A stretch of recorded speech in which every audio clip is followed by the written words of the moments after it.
안녕하세요. 매경부동산 사업단 강남센터 김윤희이고요. 건축분과 자문위원이신 백재철 교수님 모시고 지질에 대해서 지금 계속 찍고 있는데 토질이랑 지질 이런 지력이라는 게 이렇게 중요한지 몰랐어요. 건물이 기우뚱하게 기우는 경우도 있다고 좀 무섭기도 하고 우리는 그런 사례 없어야 되니까 특히나 소규모 건축 하시는 분들 간과하기 쉬운 그런 사례들을 교수님하고 말씀을 나눠보도록 하겠습니다. 이 기초와 이 땅 속에 있는 부분들은 안 보이니까 더 무서워요. 안 보이니까 시공하시는 분들이 리스크 테이킹을 하는 거죠. 네. 간과를 해서 빨리 하고 말지 뭐 라고 하는 그렇게 하신 이유가 비용 때문인가요? 비용 때문도 그렇고 시간 때문에. 시간 때문에. 시간도 다 비용이니까. Time is money. 시간은 돈이기 때문에 네. 단축하기 위해서 그런 것이고 그러겠네요.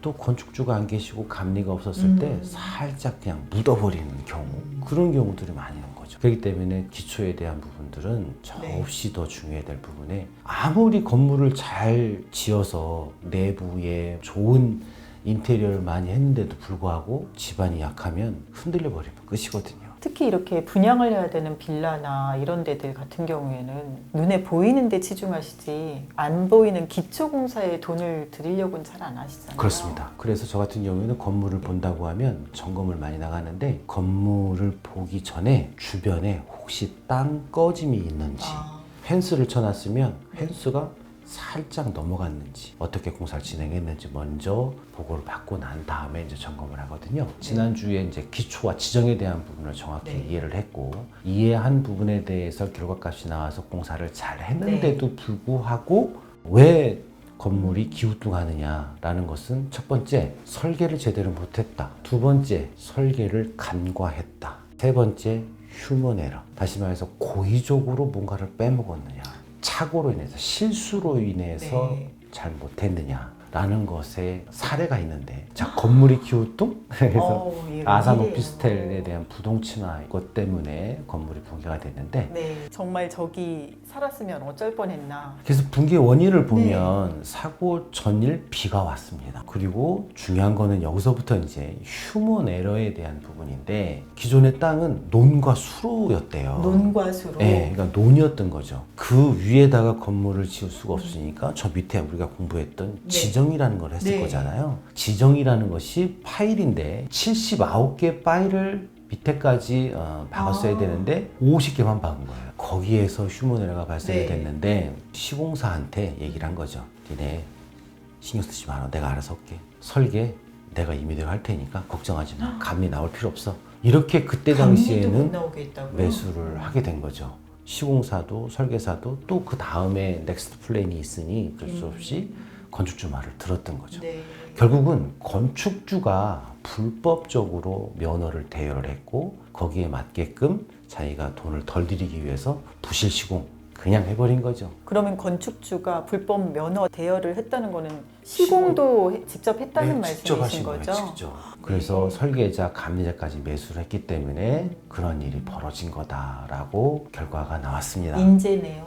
인재. 네, 인재입니다. 분명히 이런 부분에 설계도, 감리도, 시공에 대한 공법도 다 있는데도 불구하고 그냥 무시하고 공사를 진행을 했다가 결국은 철거를 하게 됐는데 건축주가 이렇게 얘기를 한 거죠. 아니 반대편 거는 괜찮으니까 그냥 냅두면 안 돼요? 이렇게 또 건축주가 이야기를 하신 거예요. 그래서 결국은 다 철거했습니다. 그래서 건물이 기우뚱한 이유가 도대체 뭐냐? 부동침하라고 이제 얘기를 했는데 부동침하라는 것은 규칙적인 원인으로 집안이 가라앉거나 붕괴되면서 구조물이 침하되는 현상이다. 그래서 원인 현상으로는 집안과 지지층에 대한 원인인데 집안이 우리가 조사를 제대로 못해서 표준관입시험이라는 것을 1열, 2열, 3열, 4열을 나눠 하게 되면 지층이 뭐 이렇게 되었다든가 그런 부분들을 알 수가 있는데 하나만 딱 해보면 이게 모르잖아요. 그래서 연속적으로 그 보링 테스트를 해봐야 된다는 것에 위치를 바꿔가면서 서너 개는 해야 되겠네요. 그렇죠. 그래서 불규칙적인 원인으로 집안이 가라앉거나 붕괴되면서 이렇게 가다가 안반이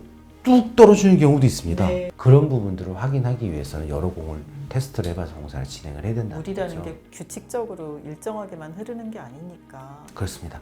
집안 침하로 건물이나 벽체가 기울고 벽에 균열이 나타나서 내구성이 저하다. 내구성 저하된다는 건 그 힘을 잃어버린다는 건데 그 힘을 잃어버린다는 건 뭐냐면 기초가 기우뚱해버리면 콘크리트는 아주 아주 단단한 것이잖아요. 단단한 것들이 흔들려 버리면 찢어지겠죠. 깨지겠죠. 네. 그러면 어떤 현상이 일어나면 균열이라는 게 일어나는데 균열 속 안에 있는 철근에 공기와 물이 들어가서 거기에 철근을 녹슬게 되는 거죠. 안에서부터 녹슬면 이렇게 팽창한다고 지난번에 말씀하셨거든요. 그 부분은 이제 골조공사 진행하면 얘기를 할 건데 그렇게 철근이 녹슬게 돼버리면 결국은 그 힘을 다해서 열화, 그 힘을 잃어버려서 결국은 붕괴 또는 철거를 해야 되는 이유가 되는 거죠. 우리가 보통 건물에 가보면 미세하게 균열이 가는 경우들이 있잖아요. 네. 그걸 초기 증상으로 볼 수도 있을까요? 그렇죠. 3mm 미만의 균열은 어쩔 수 없이 갑니다. 네. 근데 그 균열 가는 것을 빨리 초기 대응을 해서 다시 단면 복구를 하던가 균열을 하는 방법이 있긴 한데 네. 그거를 우리는 유지관리라고 하죠.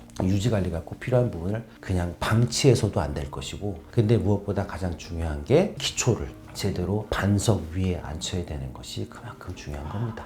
토질이 이렇게 중요하네요. 네, 그래서 부동치마냐, 부등치마냐 여러 말들이 있는데 같은 말입니다. 치마된다는 말은 같은 말로 보시면 될 것 같습니다. 이 건물이 기우뚱하는 원인은 연약한 집안, 경사 집안이 있었다. 이질지층, 여기는 안반인데 여기는 모래나 점토예요. 지층이 다른 거죠. 그리고 또 매운 땅, 성토한 땅에다가 공사를 진행하는데 성토한 땅은 기본적으로 땅을 파잖아요. 땅을 1세제곱미터 팠다가 딱 올려놓으면요. 네. 그 부피가 약 한 10% 정도가 팽창이 돼요. 왜냐하면 그 안에 공기와 물이 들어가니까.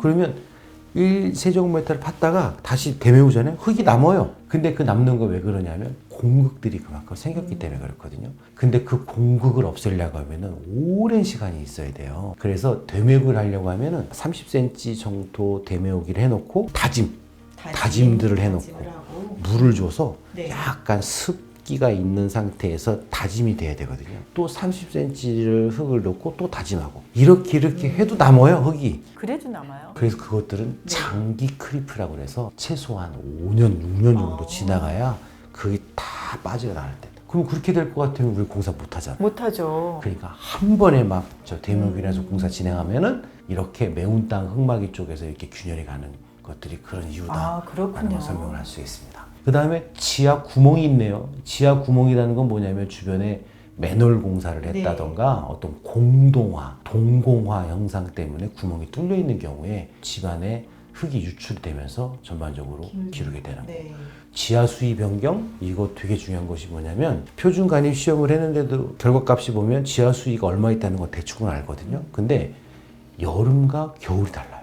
그러겠어요. 여름에는 풍숙이죠. 네. 물이 많죠. 겨울에는 갈쑥이잖아요. 네.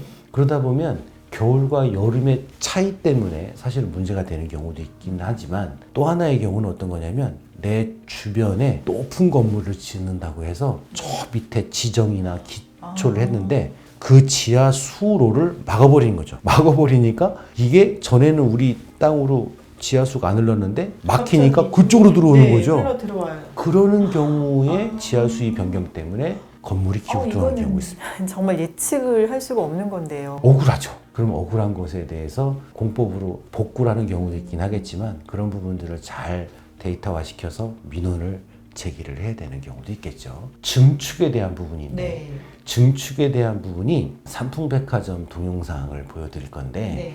그때 당시에 붕괴가 왜 됐는지 일단 먼저 한번 보고 말씀을 드리도록 하겠습니다.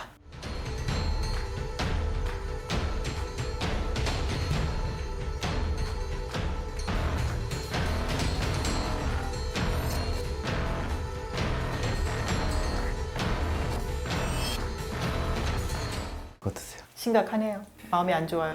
이것도 역시 휴먼 에러죠. 그래서 이제 원인과 현상을 보면 중축도 중축이지만 말 그대로 휴먼 에러. 설계 변경도 필요 없이 어떤 권력을 남용을 해서 공사를 진행을 하다가 기둥을 없애고 기둥을 잘라버리고 무엇보다 4층짜리의 근린생활시설을 5층으로 불법 증축을 하면서 경관을 많이 넓혀가지고 그리고 밑에 하중이 오버가 돼서 이제 펀칭 현상에 의한 균열이 발생이 된 거죠. 이런 일이 있으면 결국은 안 되겠습니다. 그러면 건물이 기우뚱한 거에 대해서 그러면 우리는 어떻게 대책을 세워야 될까라고 하면 집안에 대한 대책, 그리고 기초에 대한 대책, 상부 구조에 대한 대책을 마련을 하면 되겠습니다. 근데 집안에 대한 대책은 말 그대로 아까 지하를 터파기 할 때 제일 중요한 것이 물에 대한 부분인데 물을 어떻게 막거나 막지 못한 부분들을 배수를 하면서 공사를 진행을 할까? 그 다음에 지하 수위 및 수압을 조절하기 위해서 또한 공법을 활용을 할 건데 제일 중요한 건 뭐냐면 계측 관리라는 거예요. 계측 관리? 계측 관리가 너무너무 중요한 건데 내가 내 집을 공사하는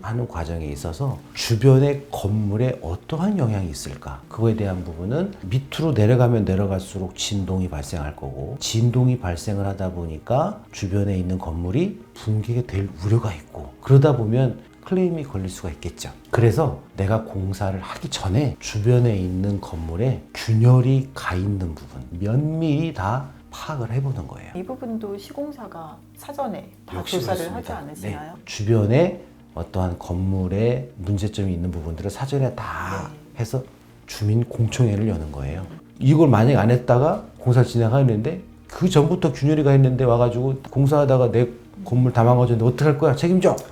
할 말이 없는 거죠. 분쟁 해결을 위해서는 또 필수적으로 계측 관리. 무조건 계측 관리해야 됩니다. 그게 주변에 있는 민원을 잠재우기에 가장 좋은 방법이고 두 번째는 뭐냐면 집안에 대한 대책이긴 하나 내 땅 안에서 공사하는 부분에 있어서 지하 수위하고 토압, 수압, 간극 수압 여러 가지에 대한 아이템을 갖고서 가시설 공사에다가 계측 관리하는 또 하나의 방법이 있어요. 그런 부분들을 실시를 해야 됩니다. 자, 그 이번에는 기초에 대한 대책. 기초를 경질 지반에 반석 위에다 안착을 시켜야 되고 기초에 대한 부분을 강성을 꼭 확보를 해야 되며 흙막이 지보공의 정착 깊이를 확보해야 된다. 이게 왜 그러냐면 아까 아산 오피스텔도 그렇지만 밑에 요걸 한번 그림을 그려볼까요? 여기다가 이렇게 안반이 있는데 위에는 그라운드 레벨입니다. GL이죠.